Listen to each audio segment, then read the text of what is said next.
Vous savez, provoquer un djinn, c'est un truc de fou. Mettre de la musique la nuit, devant un miroir et danser. Vous savez pas que ça s'appelle les djinns. Et il y en a, shhel, ils ont perdu leur vie à cause de ça et vous allez bien savoir. Elle qui nous raconte cette story time là, c'est une de mes abonnées. Je vais la raconter à jeu, comme si c'était mon histoire, mais c'est pas mon histoire. J'avais une de mes tantes qui était atteinte de djinn amoureux, a'oudhu billah, et en fait, comment on l'a su, les symptômes, c'est qu'en fait, quand on mettait du Coran, elle se mettait à crier, quand elle voyait des imams, elle se mettait à changer de route, carrément, c'était vraiment insupportable. Elle parlait plus à son mari, elle mangeait plus, elle dormait plus, jusqu'à... Et en fait, le problème, c'est qu'à chaque fois qu'on l'a ramenait chez un imam, les imams, ils disaient toujours la même phrase, on peut rien faire pour elle, elle a une catégorie de djinn, a'oudhu billah, que nous-mêmes, on connaît pas, c'est trop chelou. Jusqu'à, on l'a ramené, on a trouvé un imam, Allah yajzih, qui a voulu nous aider.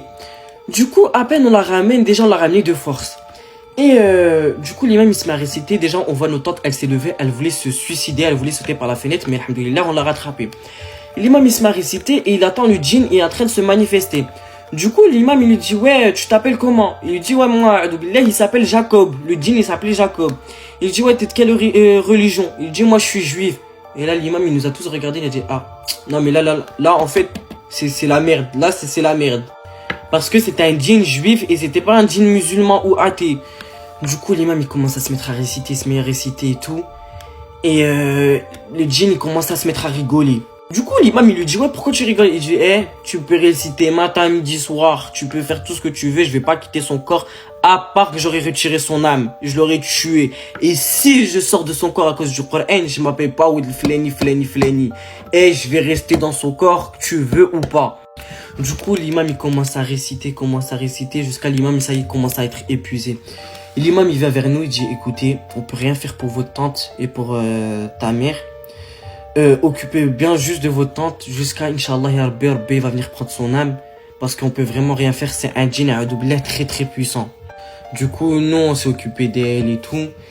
Et sa situation, elle commence à se dégrader de plus en plus. Jusqu'à un jour, elle est tombée vraiment malade. On décide de la ramener à l'hôpital.